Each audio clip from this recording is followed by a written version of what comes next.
आज के लेक्चर में मैं आपको राजस्थान के पश्चिमी मरुस्थलीय प्रदेश वेस्टर्न डेजर्ट रीजन के उपक्षेत्र सब रीजन अर्धशुष्क मैदान सेमी एरिड प्लेन की जानकारी दूंगी।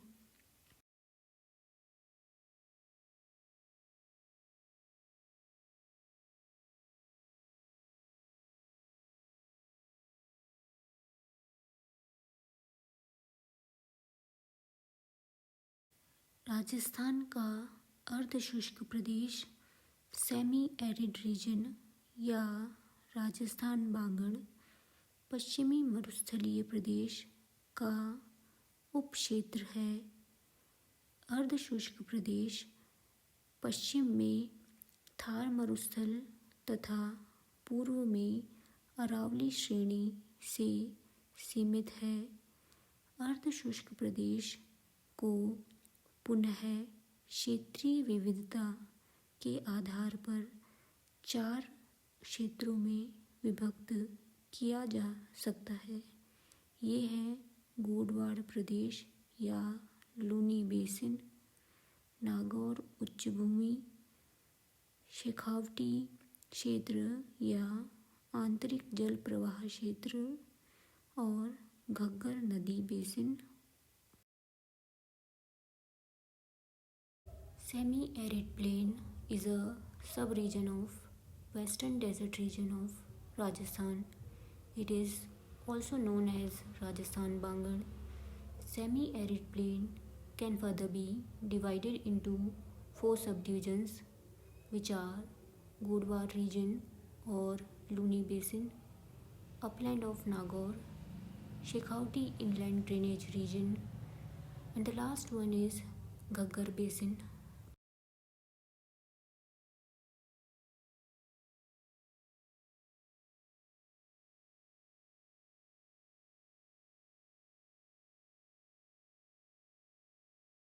अर्धशुष्क मैदान सेमी एरिड प्लेन और राजस्थान बांगड़ रीजन पश्चिम में रेतीले शुष्क मैदान तथा पूर्व में अरावली पर्वत श्रेणी से सीमित है।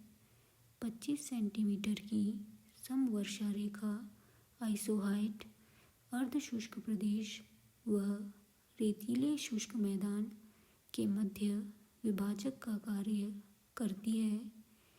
इसका विस्तार गंगानगर व हनुमानगढ़ जिलों के अधिकांश भाग, चूरू जिले के पूर्वी भाग, झुंझुनू व सीकर जिले के पश्चिमी भाग, नागौर जिले के पूर्वी भाग, जोधपुर जिले के कुछ पूर्वी भाग, पाली व जालौर जिलों, बाड़मेर जिले के कुछ पूर्वी भाग तथा सिरोही जिले के पश्चिमी भाग में है।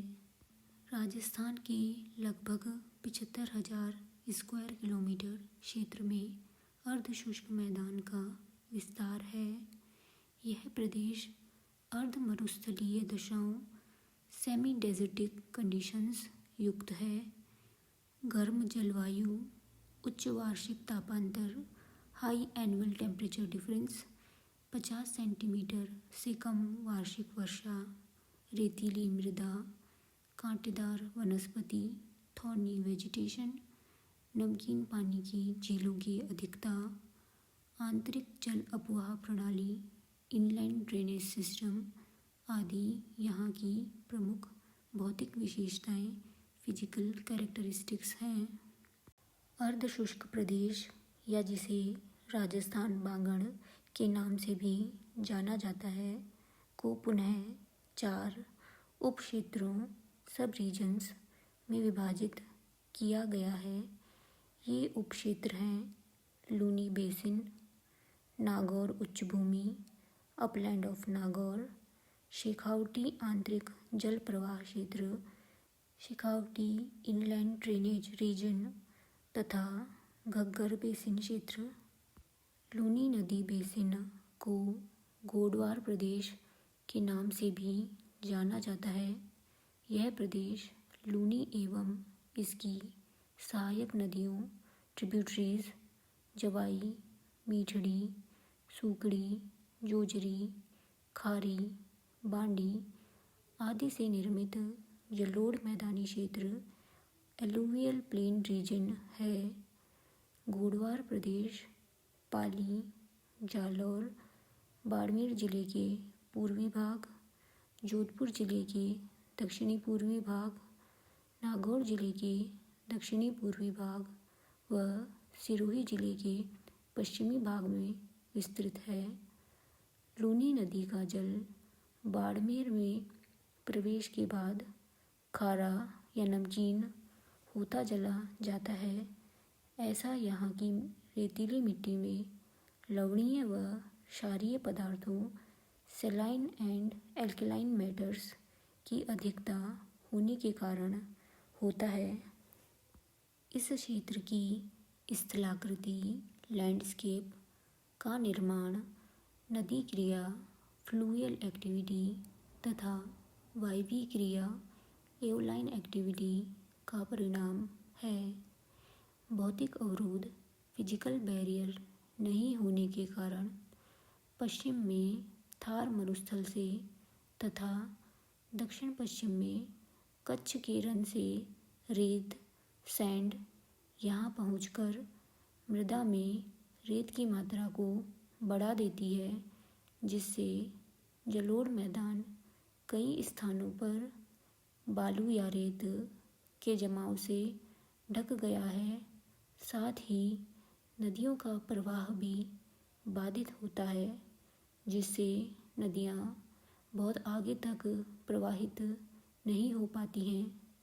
वर्तमान में मरुस्थलीय प्रसार की दर रेट ऑफ डेजर्टिफिकेशन में तीव्रता आई है। थार मरुस्थल पूर्व की ओर प्रसारित हो रहा है।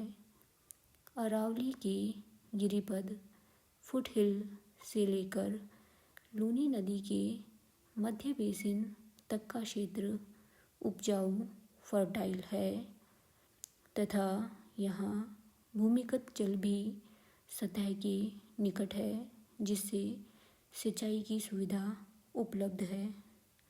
जालौर जिले का सांचौर क्षेत्र एक निम्न क्षेत्र है, जिसकी समुद्र तल से ऊंचाई लगभग 50 मीटर है। यहाँ सांचौर व नेहड़ में मानसून काल में लूनी नदी में जल की मात्रा अधिक हो जाने से बाढ़ जैसी स्थिति उत्पन्न हो जाती है। लूनी बेसिन क्षेत्र में पाली, जालौर व बाड़मेर में granite, rhyolite, slate, quartzite, limestone, चूना पत्थर की चट्टानें हैं।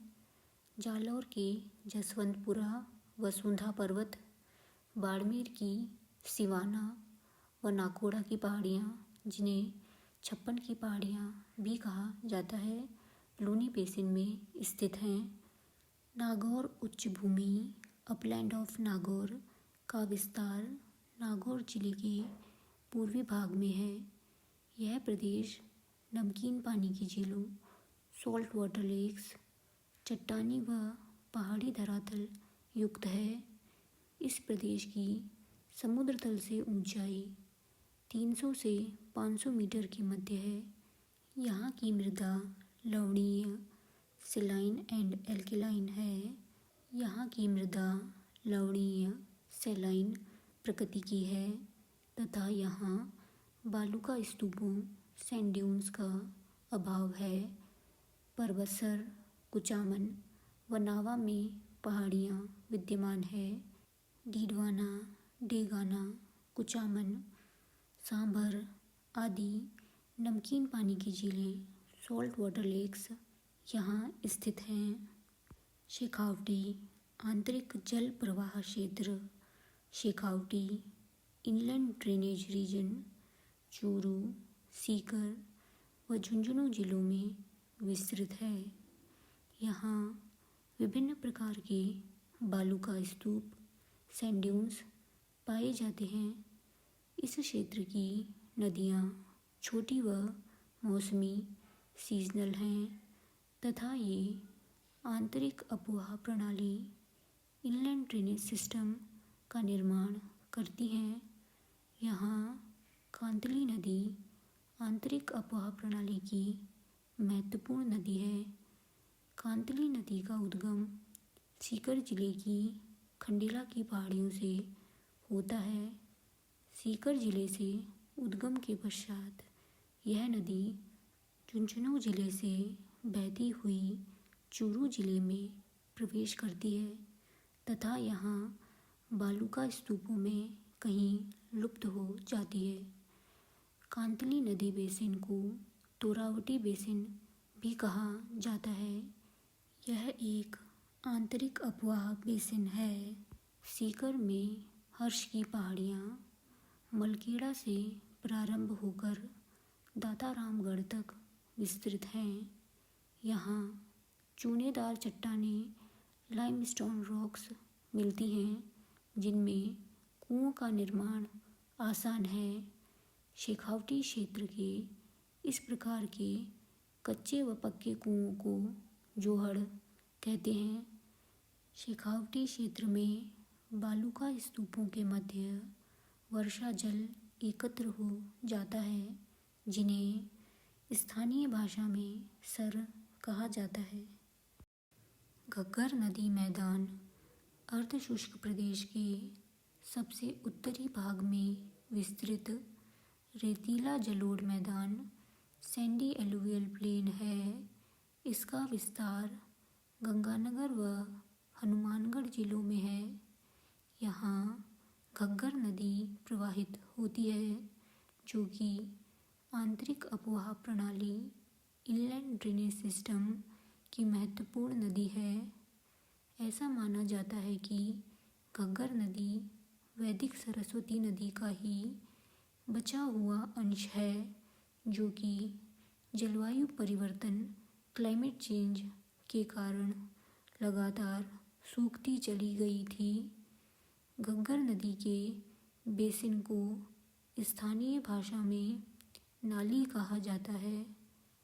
हिमालय की शिवालिक पहाड़ियों से उद्गम के पश्चात घग्गर नदी पंजाब व हरियाणा राज्यों से होती हुई राजस्थान में हनुमानगढ़ जिले से प्रवेश करती है तथा हनुमानगढ़ जिले में कुछ दूरी तक प्रवाहित होने के बाद लुप्त हो जाती है। मानसून काल में कभी कभी अधिक वर्षा होने पर यह गंगानगर जिले यहाँ तक कि पाकिस्तान में भी प्रवेश कर जाती है। घग्गर नदी बेसिन का नोहर व भदरा का मैदान सिंचित व उपजाऊ है। इंदिरा गांधी नहर परियोजना से सिंचित होने के कारण यहाँ विभिन्न खाद्यान्न व व्यावसायिक फसलों food grain and commercial crops का उत्पादन अच्छी मात्रा में होता है।